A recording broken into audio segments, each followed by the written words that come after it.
The Man Who Lived Beyond Time, Part 1. Ethan woke up without knowing why, and for a moment he did not open his eyes because the feeling inside him was unfamiliar, like waking from a dream that had not yet finished. The room was quiet, but not peacefully quiet. It felt as though time itself had paused to watch him breathe. When he finally opened his eyes, the ceiling above him looked ordinary, cracked in the same places, stained by age, yet something about it felt distant, as if he were seeing it from far away rather than lying beneath it. He sat up slowly and noticed that his heartbeat felt steady but hollow, like an echo without a source. He checked the clock beside his bed. It read 6 a.m., but the second hand did not move. Ethan frowned and waited. 1 second passed in his mind, then another, but the clock remained frozen. He picked it up and shook it gently. Nothing changed. When he looked outside the window, the sky was locked in the soft colors of early morning, neither growing brighter nor darker. A bird hung motionless in the air, wings open, as if painted into the sky. That was the moment Ethan realized something was deeply wrong. He stood and walked to the door. His footsteps made no sound. The floor felt solid but unreal, like walking through a memory. He opened the door and looked into the hallway of his apartment building. It was empty. Not silent empty, but abandoned empty, as if everyone had stepped out at the same moment and never returned. Ethan called out, but his voice vanished the instant it left his mouth. No echo followed, no response came back. As he walked down the stairs, a strange calm settled over him. Fear should have been there, but it was missing, replaced by a slow understanding that whatever had happened was not temporary. Outside, the city was frozen. Cars stood still in the middle of roads. A man leaned halfway out of a bus door, his expression forever caught between boredom and impatience. A woman's hair floated in the air as if wind existed only for her. Ethan walked among them like a ghost moving through a photograph. Hours passed, or maybe no time passed at all. Ethan could not tell. Hunger never came, tiredness never arrived. His thoughts remained clear, painfully clear. With nothing else to do, he walked and walked and walked until the city ended and empty roads stretched ahead of him. He began to understand that time had not stopped for everyone. It had stopped only for him. Eventually, at the edge of the city, Ethan saw a man sitting on a bench. The man was old, wearing a simple coat, his hands resting calmly on a wooden cane. Unlike everything else, the man moved. He breathed. He looked up and smiled as Ethan approached, as though he had been waiting for a very long time. "You noticed," the old man said gently. Ethan felt his throat tighten. "You're moving." The man nodded. "So are you." "What is this place? What happened to the world?" The old man looked out at the frozen horizon. "The world is fine. Time is still flowing. You're just no longer inside it." Ethan sat down slowly, afraid that if he moved too fast, this man might vanish like everything else. "Am I dead?" "No, not yet." The words were heavier than silence. Ethan wanted to ask 1,000 questions, but none came out at first. Finally, he asked, "Why me?" The old man smiled again, but this time there was sadness in it. "Because you spent your life rushing through moments without ever being present in them. You were always thinking about tomorrow, about later, about what comes next.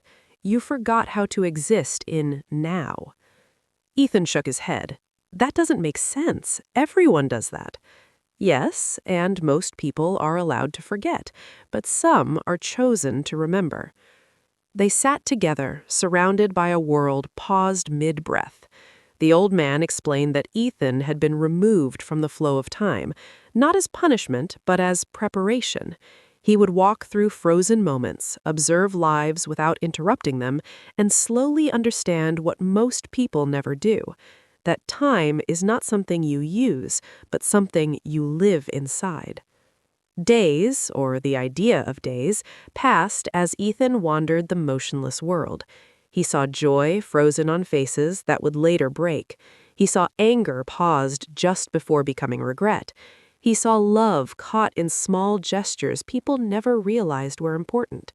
And with every observation, something inside Ethan softened.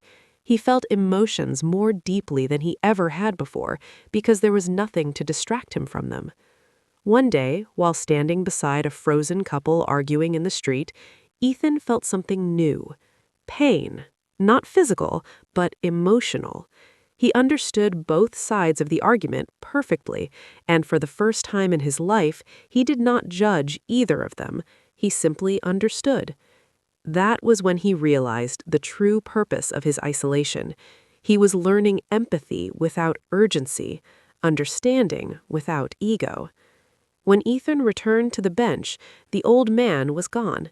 In his place was a note carved into the wood.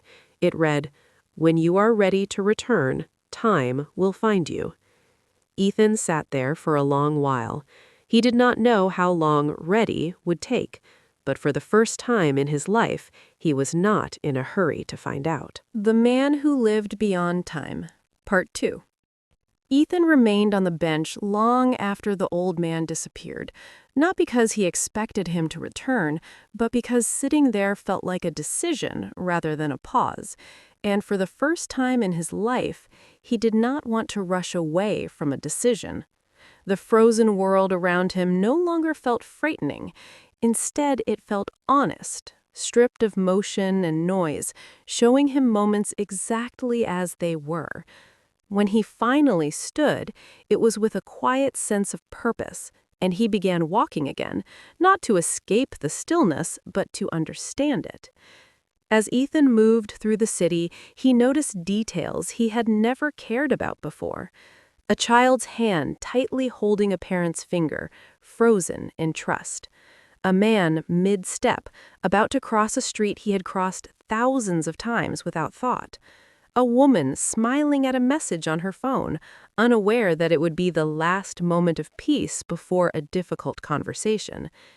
Ethan realized that life was made of these fragile, unnoticed instants, and that people rarely understood their value until they were gone. Time had always been generous, offering countless chances, yet people treated it as infinite. Without hunger or sleep, Ethan began to lose track of how long he had been outside time. The concept of days no longer mattered. Instead, he measured existence by understanding. Each frozen scene taught him something new. He learned how fear often disguised itself as anger, how love frequently hid behind silence, and how regret was born from moments ignored rather than mistakes made. The more he observed, the more he felt a quiet heaviness inside him, not sadness, but responsibility. One moment stayed with him longer than the others. In a small apartment, he found a man sitting at a kitchen table, his head lowered, his phone lying face down beside his hand. Across the room, a suitcase stood open, half-packed. The man's face was frozen in conflict, caught between leaving and staying. Ethan understood instantly that this was a moment that would define a life. He wanted to speak, to intervene, to offer clarity, but the rules of his stillness held him back. All he could do was witness, and in that helplessness, Ethan felt the weight of every moment he had rushed through in his own life. As his awareness deepened, Ethan began to feel something unusual, a gentle pull like a tide beneath his thoughts. Certain places seemed warmer, more alive than others. When he followed that feeling, he found moments filled with quiet kindness, a nurse adjusting a blanket, a stranger helping someone stand, a hand placed on a shoulder in silent support. These moments glowed faintly, as if time itself honored them. Ethan began to understand that not all moments were equal, and that meaning was created not by grand actions, but by presence. Eventually, Ethan noticed something even stranger. In rare places, the frozen world shimmered slightly, as though it were unstable. When he touched one of these moments, he felt a deep, emotional echo, a lingering resonance long after he moved on. These were moments of choice, moments where a different decision could change many lives. Time, he realized, was not a straight line, but a field of possibilities, shaped by awareness. One day, while standing at the edge of the city where he had first met the old man, he felt the pull grow stronger. The air seemed heavier, charged with anticipation. He sat down on the same bench, and this time the old man was there again, as calm and patient as before. "You are changing," the old man said. Ethan nodded slowly. "I see things now. I feel them. That is why you are here. But seeing is not the final lesson." Ethan looked at him. "Then what is?" The old man tapped his cane gently against the ground, and for a brief moment the frozen world flickered. "Choice," he said. "You will be given one." Ethan felt a quiet fear rise within him. What kind of choice? The old man met his eyes. Whether to return to time as you were, or to return as someone who carries this awareness forward. Ethan understood the weight of that decision instantly. To return unchanged would mean comfort, familiarity, and forgetting.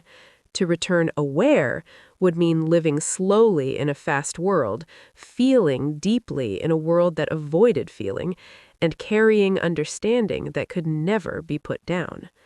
The old man stood, his figure already beginning to blur. "When the moment comes," he said softly, "time will ask you who you are." And then he was gone again, leaving Ethan alone with a frozen world that suddenly felt temporary, as if it were holding its breath, waiting for his answer.